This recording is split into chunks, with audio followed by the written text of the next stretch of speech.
வணக்கம். இன்றைக்கி வீடியோவில் நம்ம ரொம்பவே சூப்பரான ரொம்ப ஈஸியான ரொம்பவே டேஸ்டான வெண்டைக்காய் மோர் குழம்பு எப்படி செய்கிறதுன்னு பார்க்க போகிறோம். ரொம்பவே ஈஸியாக செய்யக்கூடிய இந்த மோர் குழம்பு ரொம்பவும் டேஸ்ட்டாகவும் இருக்குங்க. இந்த மோர் குழம்பு எப்படி செய்கிறதுன்னு பார்க்குறதுக்கு முன்னாடி இப்போ தான் நீங்கள் என்னோடய வீடியோஸை ஃபஸ்ட் டைம் பார்க்குறீங்கன்னா கீழே இருக்க ரெட் கலர் சப்ஸ்கிரைப் பட்டனை கிளிக் பண்ணி சப்ஸ்கிரைப் பண்ணிவிட்டு கூடவே பக்கத்தில் இருக்க பெல் சிம்பிளையும் கிளிக் பண்ணிக்கோங்க. அப்போ தான் என் வீடியோஸ் எல்லாம் உங்களுக்கு நோட்டிஃபிகேஷனாக வந்து சேரும். ஃபஸ்ட்டு இந்த மோர் குழம்பு செய்கிறதுக்கு ஒரு மிக்ஸி ஜாரில் 1 டேபிள் ஸ்பூன் அளவுக்கு கடலைப்பருப்பு நான் ஒரு அரை மணி நேரத்துக்கு முன்னாடியே ஊற வச்சு எடுத்து வச்சுருந்தேன். அந்த பருப்பு சேர்த்துக்கலாங்க.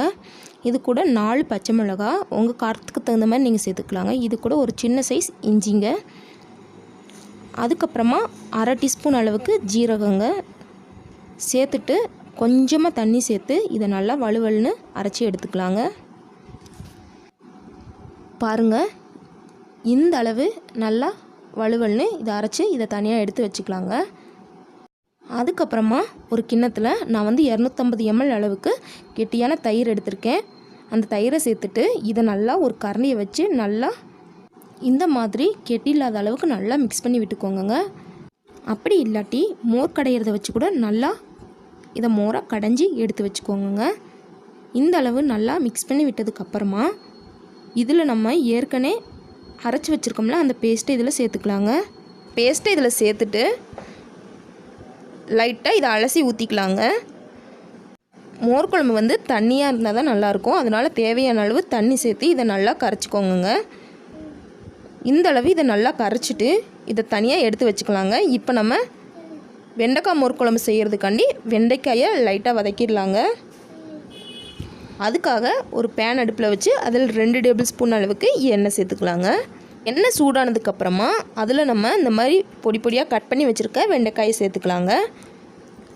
வெண்டைக்காயை சேர்த்து இதை நல்லா வதக்கி விட்டுக்கோங்க. வெண்டைக்காய் நல்லா சுருண்டு வர்ற வரைக்கும் இதை நல்லா வதக்கி இதை தனியாக எடுத்து வச்சுக்கலாங்க.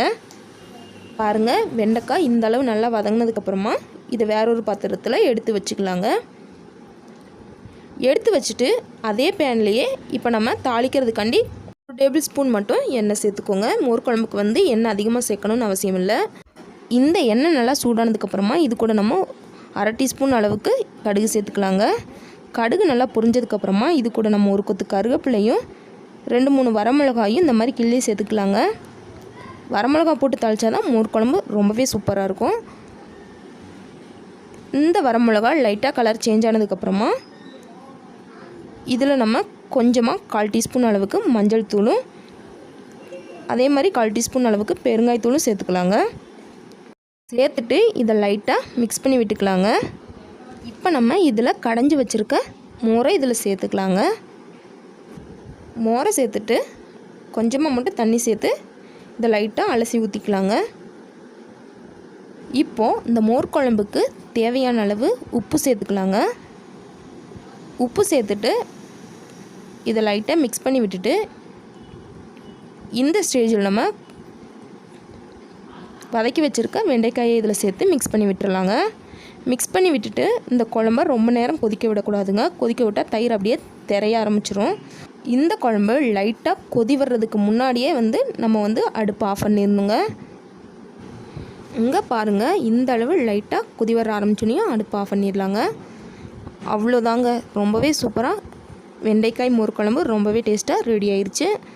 ரொம்பவே சிம்பிளான இதே மாதிரியான மோர் குழம்பை இன்றைக்கி லஞ்சுக்கே கண்டிப்பாக உங்கள் வீட்டில் ட்ரை பண்ணி பார்த்துட்டு எப்படி வந்துச்சுன்னு கீழே கமெண்ட்டில் சொல்லுங்கள். இந்த வீடியோ உங்களுக்கு பிடிச்சிருந்தா லைக் பண்ணுங்கள், உங்கள் ஃப்ரெண்ட்ஸ் அண்ட் ஃபேமிலியோட ஷேர் பண்ணுங்கள். மறக்காமல் நம்ம சேனலை சப்ஸ்கிரைப் பண்ணிக்கோங்க. தேங்க்ஸ் ஃபார் வாட்சிங்.